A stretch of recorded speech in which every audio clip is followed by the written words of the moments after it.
Hello दोस्तों। आज हम पढ़ने वाले राजस्थान के लोक देवता। चलिए दोस्तों शुरू करते हैं राजस्थान के लोक देवता। तो दोस्तों बात करें रामदेव जी महाराज। पहले तत् पहले पीर आते हैं राजस्थान के लोक देवता।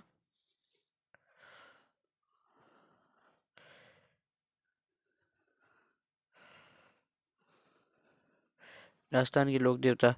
तो दोस्तों राजस्थान के लोक देवता में बात करें तो पहले स्थान पर आते हैं रामदेव जी महाराज। राम या इन्हें इसे भी कहते हैं रामदेव जी तंवर। रामदेव जी तंवर या रामदेव जी। इनका जन्म दोस्तों 1405 में हुआ था। जन्म स्थान था रामदेरिया काश्मीर गांव उड़नू के निकट। तो दोस्तों राजस्थान के सबसे प्रसिद्ध एवं सर्वाधिक लोगों द्वारा आराध्य लोक देवता बाबा रामदेव जी का जन्म विक्रम संवत विक्रम संवत 1462 और अपने वाली सन में वैसे 1405 है कि भादवा सुदी तीर्थया को उड़लू के निकट काश्मीर गांव शिव तहसील बाड़मेर में है। शिव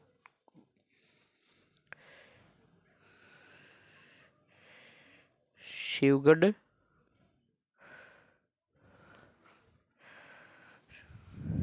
शिव तहसील बाड़मेर शिव तहसील बाड़मेर में है।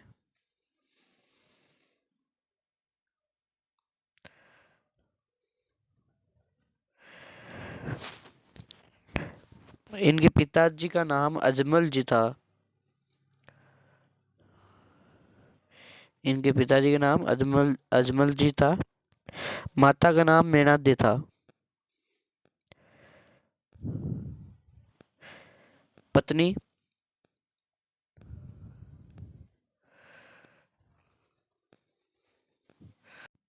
का नाम नेतल दे था। नेतल। और दोस्तों गुरु की बात करें तो इनके गुरु का नाम बालीनाथ। इनके गुरु का नाम बालीनाथ जी था। और दोस्तों इनकी समाधि रामदेव राय या रुणिता जिनने हम अभी जैसलमेर में स्थित है। समाधि स्थल रामदेवरा और रुणिता। तो जैसलमेर में इनके उपनाम की बात करें दोस्तों। इनके उपनाम की बात करें तो इनका एक उपनाम रामसा है। रामसा पीर। रामसा पीर रुणेचा। रामसा पीर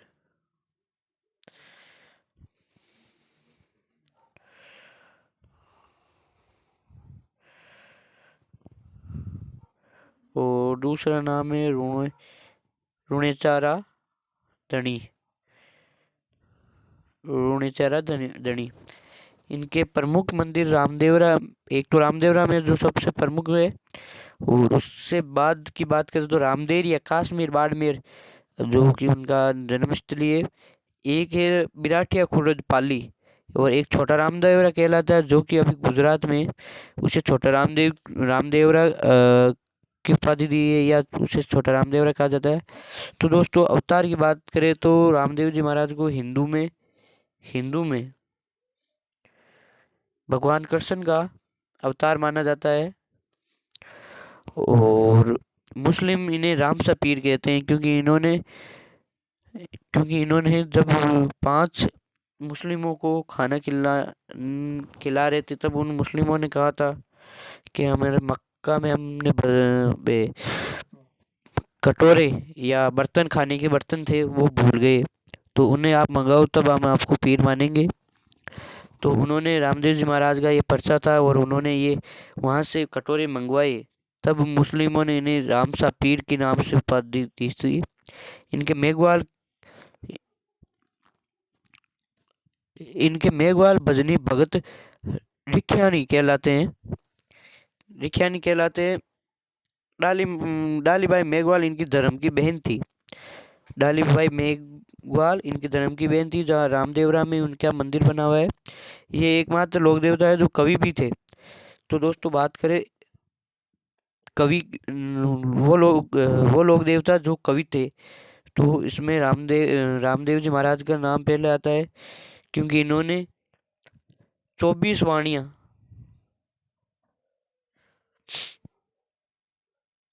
24 वाणियां 24 वाणियां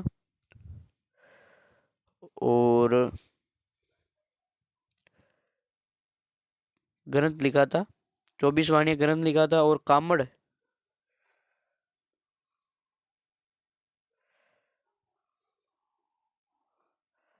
कामड़िया या कहते हैं तो दोस्तों देखो धर्म ग्रंथ दशा धर्म ग्रंथ की स्थापना की थी।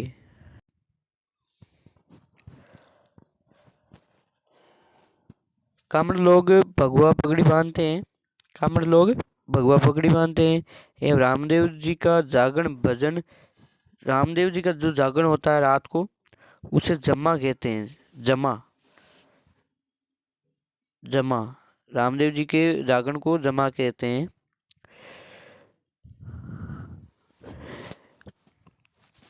रामदेव जी दिल्ली के शासक अणंगपाल अणंगपाल अणंगपाल तोमर तोमर तोमर का दूसरा नाम तंवर है। तोमर का दूसरा नाम तंवर है। रामदेव जी दिल्ली के शासक अंगणपाल तोमर तंवर के वंशज थे। रामदेव जी के पगलियों का मतलब होता है दोस्तों पगों के चिन्ह की पूजा की जाती है। इनके मंदिरों की पंचरंगी ध्वजा को नेजा कहा जाता है। इनकी ध्वजा जो 5 रंगों की होती है, पंचरंगी, जिनको नेजा नेजा नेजा कहा जाता है।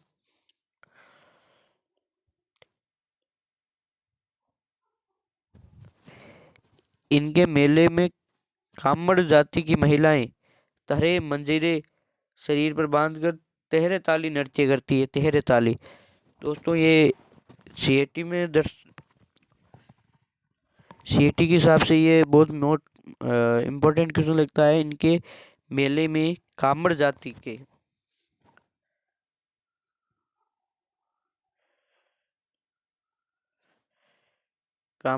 के महिलाएं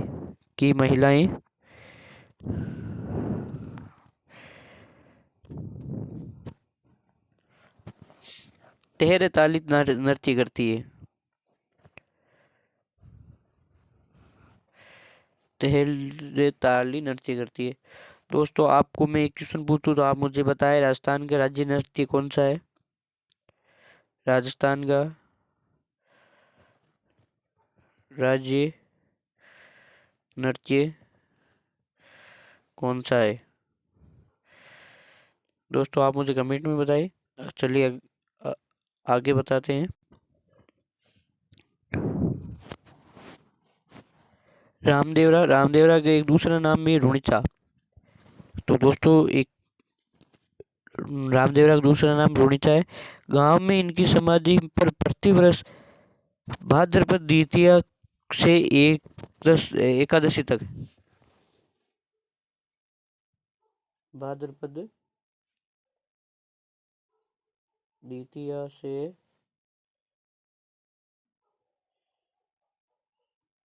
एकादशी तक विशाल मेला भरता है। जो राजस्थान में सांप्रदायिक एवं जातिगत स्वभाव का प्रतीक है। तो दोस्तों ये रामदेव जी की कुछ बातें जो पूर्ण हो गई है। दूसरे नंबर हम लेते हैं पाबूजी महाराज। तो दोस्तों पाबूजी महाराज के जन्म की बात करें तो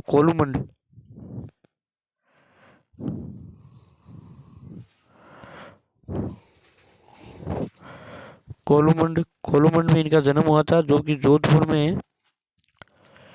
जोधपुर जिले में कोलूमंड है। इनकी समाधि की बात करें तो देचू देचू गांव, ये भी जोधपुर में है। देचू गांव में इनका समाधि स्थल है, समाधि ली। और कोलूमंड जोधपुर में है इनका जन्म स्थल। और उपनामों की बात करें तो इन्हें ऊंटों का देवता,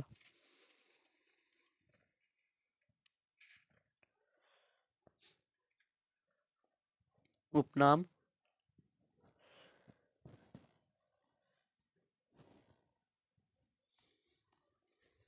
ऊंटों का देवता,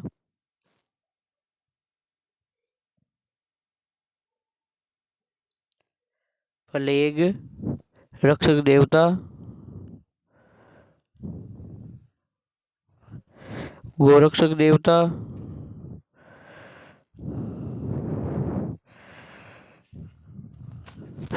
और लक्ष्मण के अवतार, राम के भाई लक्ष्मण के अवतार।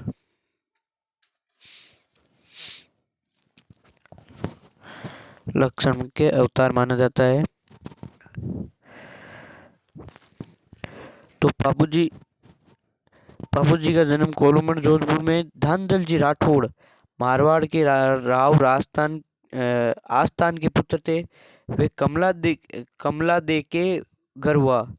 इनका विवाह उमरकोट, वर्तमान में पाकिस्तान में दोस्तों, के राजा सूरजमल सोडा की पुत्री फूलमदे, सुप्यार देव भी कहते हैं इनकी पत्नी का नाम। दोस्तों आप ध्यान रखें, इनकी पत्नी का नाम फूलमदे,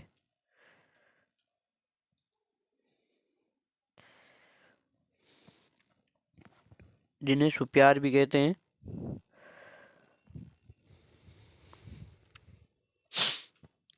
और अमरकोट इनकी ससुराल था।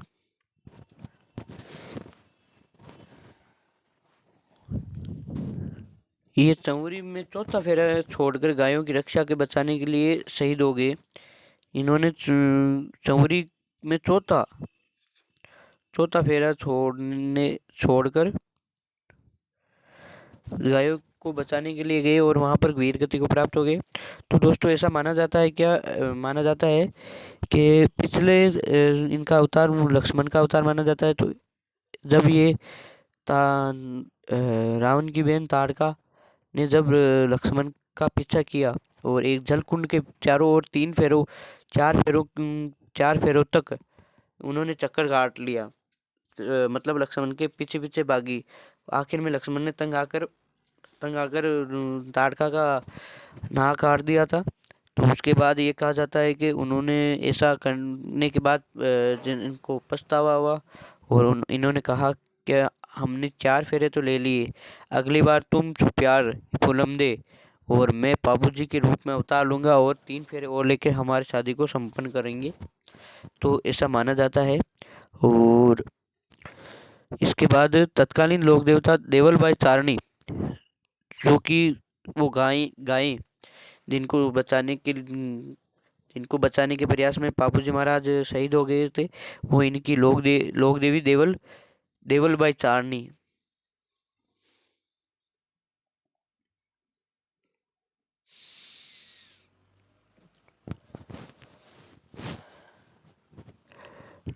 तत्कालीन लोक देवी देवल बाई चारणी ने बाबूजी को गोरक्षा की शर्त पर केसर कालमी या कालवी दोनों कह सकते हैं,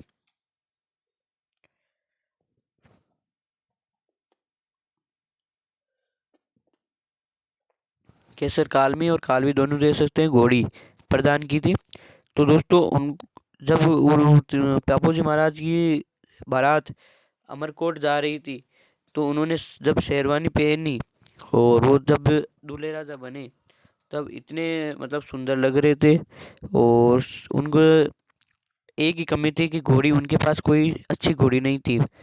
और उनके पास अच्छी घोड़ी न होने के कारण उनका जैसे उनको किसी ने कहा क्या आप देवल देवल भाई चांदी के पास एक केसर कालवी घोड़ी है, और अगर वो दे दे तो हम 2 या 3 दिन में वापस दे देंगे, बारात में जाकर आने के बाद। तो उन्होंने कहा बात ले लेते हैं, पर देवल भाई चांदी ने एक शर्त रखी कि जब भी मेरे पास गाय हैं और जब भी गो चराहा है, जब भी गाय चराने जाए और गायों की लूट हो, तो हम वो अगर उसके पास घोड़ी हो तो वह गांव में आकर जल्दी हमें बता सके, इसलिए हम घोड़ी रखते हैं। तो उन्होंने कहा कि जब भी आपकी गाय पर लूट होती है या हमला होता है तो मुझे बताएं, मैं हाथों हाथ वहाँ से आ जाऊँगा।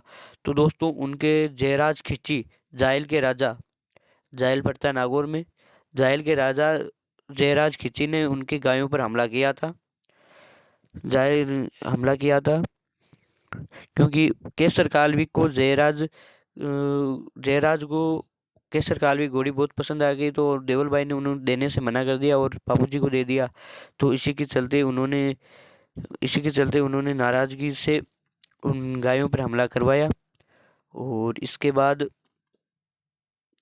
जब बाबूजी महाराज को ये बात पता चली तो उन्होंने आके गायों से बचाई और खुद वीर गति को प्राप्त हो गए। और ऐसा माना जाता है कि केसर कालवी इतनी सुंदर घोड़ी थी, और इसके साथ साथ वो इतनी फुर्तीली थी कि जब उन्होंने उन बाबूजी महाराज के साले थे, उन्होंने जब घोड़ी इतनी दूर से आई तो भी उन्होंने शर्त लगाई कि आप हमारी घोड़ी के साथ आपकी घोड़ी को भगाओ, देखते हैं कौन ज़्यादा तेज चलती है। तो बाबूजी महाराज ने कहा था दोस्तों कि हमारी घोड़ी इतनी दूर से चल गई और आपकी घोड़ी एकदम फ्रेश, इस आपकी घोड़ी का मुकाबला किसे करेगी। तो उन्होंने बाबूजी महाराज को क्या आप डर गए, वैसे वैसे कहा। उसके बाद बाबूजी महाराज ने कहा चलो ठीक है, दोनों घोड़ी को भगाओ। तो जब दोनों घोड़ी को भगाए तो बाबूजी महाराज की केसर कालवी घोड़ी जीत गई थी। और उसके बाद उन सालों को, मतलब उनके साले थे, उनको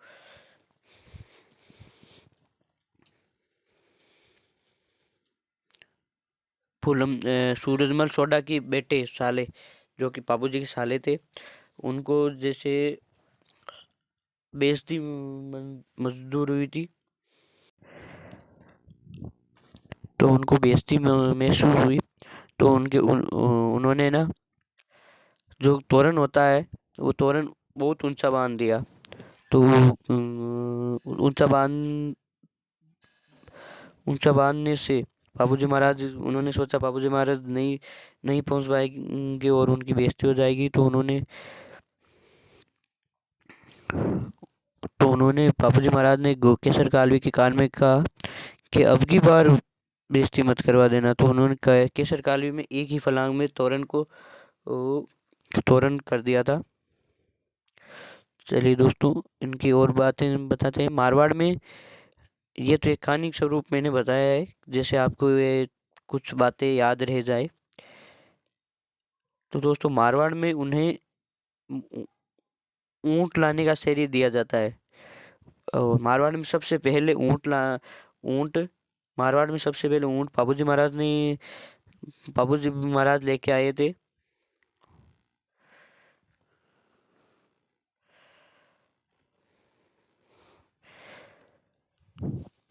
ऊंट के बीमार होने पर बाबूजी महाराज की पूजा की जाती है दोस्तों।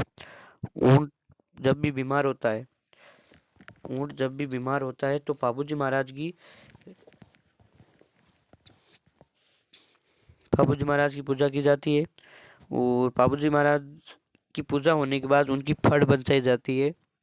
बाबूजी महाराज की फड़ का वाचन भील जाति के नायक भोपे रावण हत्ता वाद्य यंत्र के साथ करते हैं। भील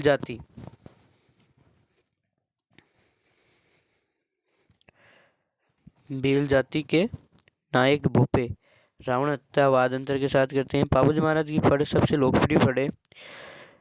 बाबूजी की पहावड़े माठ वाद्य यंत्र के साथ रबारी चारे हुए गाते हैं।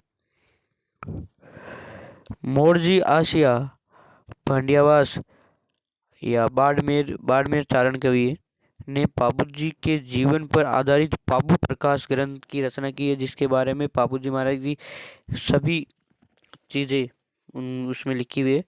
पाबू जी का प्रतीक है भाला लिए हुए अश्वारोही है।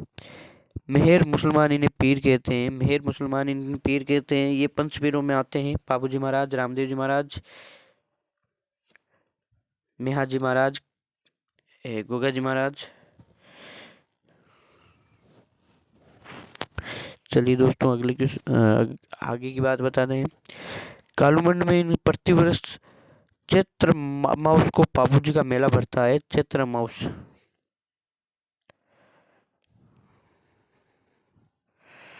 चैत्र अमावस्या को प्रतिवर्ष मेला भरता है।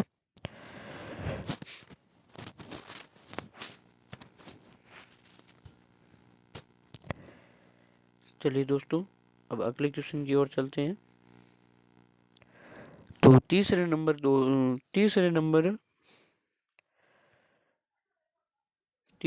लोग देवता है दोस्तों गोगा जी। तीसरे नंबर लोग देवता है दोस्तों गोगा जी, जिनका जन्म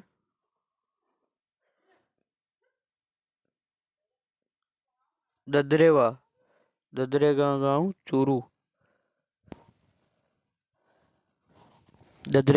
चूरू में हुआ था। और इनकी समाधि की बात करें तो दोस्तों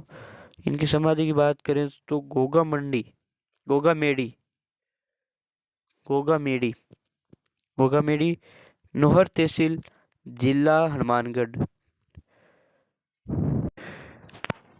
और दोस्तों इनके उपनामों की बात करें तो दोस्तों जहार जाहिर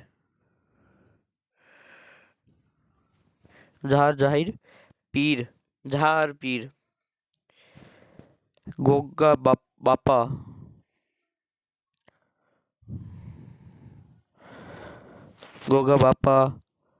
गोगा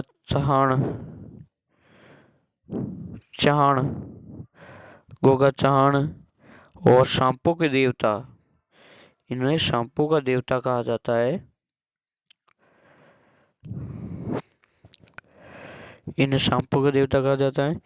तो दोस्तों बात करें गोगा जी का जन्म विक्रम संवत 1003 ददरेवा गांव चूरू में जवर सिंह चौहान और बादशाह देव के घर हुआ था।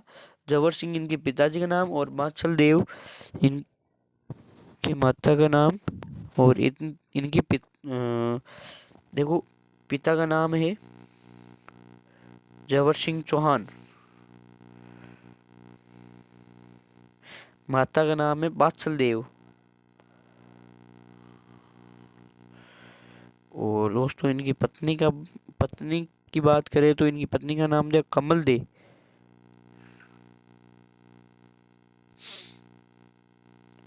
या कमल दे या केलन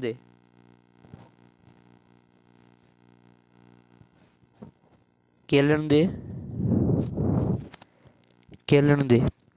और ये दोस्तों आपको ये बात बता रहा हूँ, ये पाबू जी की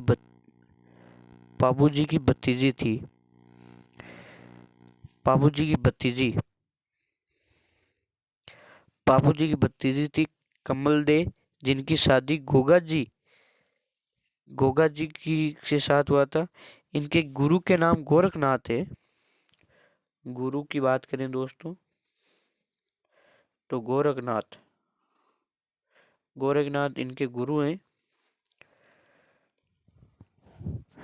और कर्नल जेम्स टोड ने इनको फिरोज शाह तुगलक का समकालीन बताया है। और कर्नल जेम्स टोड को राजस्थान में क्या कहा जाता था वो भी आप मुझे कमेंट में बताएं। गोगा जी महाराज को दोस्तों सांपों के देवता, इसमें दूसरा नंबर पॉइंट है, आप पॉइंट लिखते जावें। दूसरा नंबर पॉइंट है सांपों का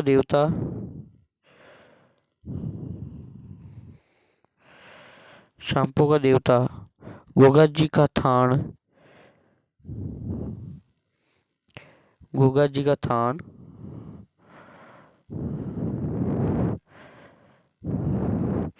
गोगा जी का थान खेजड़ी के वृक्ष के नीचे। दोस्तों खेजड़ी, खेजड़ी के वृक्ष के नीचे होता है।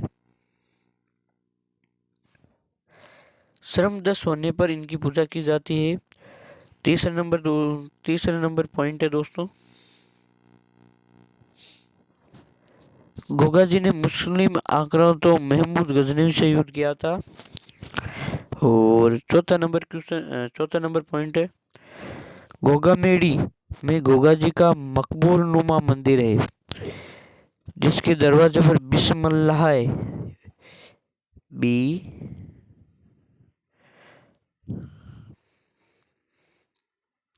बिस्मिल्लाह अंकित है। मुस्लिम लोग इन्हें जहां पीर के रूप में पूजते थे। प्रतिवर्ष पांच नंबर पॉइंट है दोस्तों, प्रतिवर्ष भाद्रपद कृष्णा नवमी को हनुमानगढ़ जिले की नोहर तहसील के गोगा मेड़ी, हनुमानगढ़ जिले के नोहर तहसील के गोगा मेड़ी गांव में गोगा जी का विशाल मेला भरता है। इस दिन गोगा जी की पूजा सर्प के रूप में होती है। कुम्हार द्वारा गोगा जी की अश्वारोही मिट्टी की मूर्ति बनवाई जाती है दोस्तों।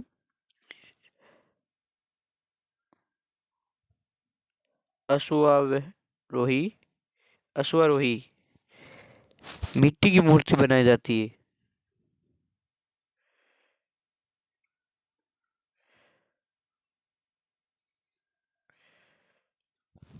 मिट्टी की मूर्ति बनाई जाती है। गोगा जी गायों की रक्षार्थ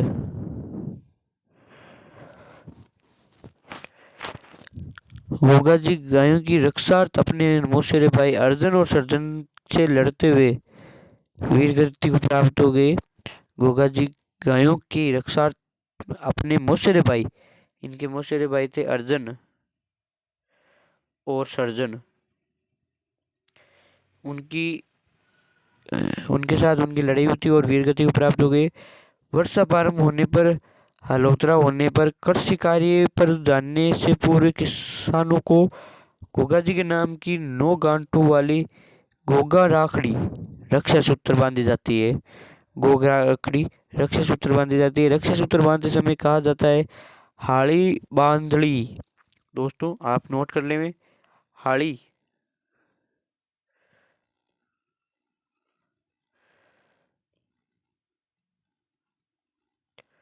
हाड़ी बांध दी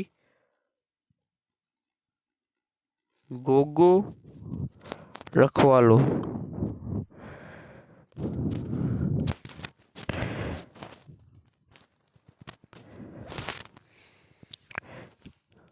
तो दोस्तों 6 नंबर पॉइंट है, ये आपने लिख लिया होगा। हाड़ी बाढ़ दी गोगो रखवालो के गोग ये जो हम काम कर रहे हैं उसका रखवाला गोगा जी महाराज है। चलिए 6 नंबर पॉइंट है, गोगा जी की ओल्डी सांचौर में स्थित है। दोस्तों गोगा जी की ओल्डी की बात करें तो सांचौर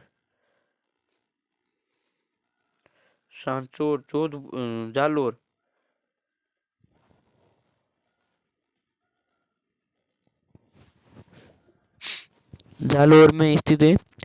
ददरेवा चूरू में इनके पूजा स्थल को शीर्षमेड़ी ददरेवा चूरू में इनके पूजा स्थल को शीर्षमेड़ी और गोगा मेड़ी हनुमानगढ़ में इनके पूजा स्थल को धूड़मेड़ी कहा जाता है। तो दोस्तों शीर्षमेड़ी इसलिए कहा जाता है क्योंकि जब इन्होंने युद्ध किया तो इनका शीर्ष यहाँ पर आके गिरा था। और पूजा स्थल धूड़मेड़ी में इनका धड़ गर्दन से नीचे का धूड़मेड़ी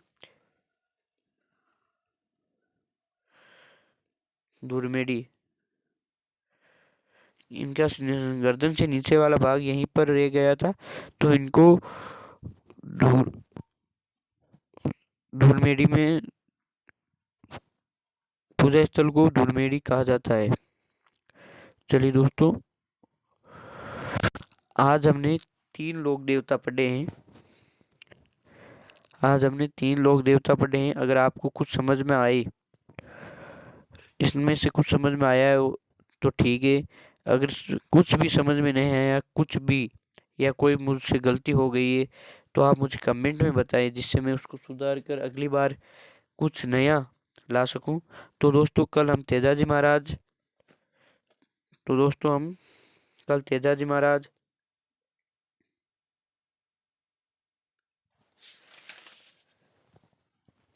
वीर कल्लाद जी महाराज,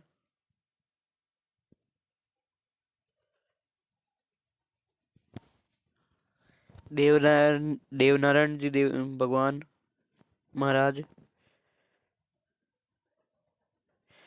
ये 3 महाराज पढ़ेंगे। धन्यवाद दोस्तों, आज आपने हमारे वीडियो को लास्ट तक देखा। अगर वीडियो को अच्छा लगे तो लाइक, शेयर, कमेंट, सब्सक्राइब कर लें। और आपके जो दोस्त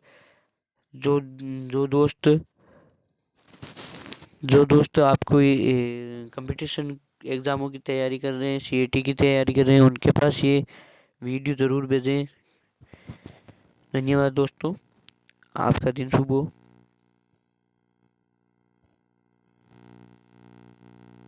ये हमारा यूट्यूब चैनल है, श्रवण यूपीसी नॉलेज। चलिए, इसी के साथ आज का वीडियो यहीं समाप्त करते हैं। धन्यवाद।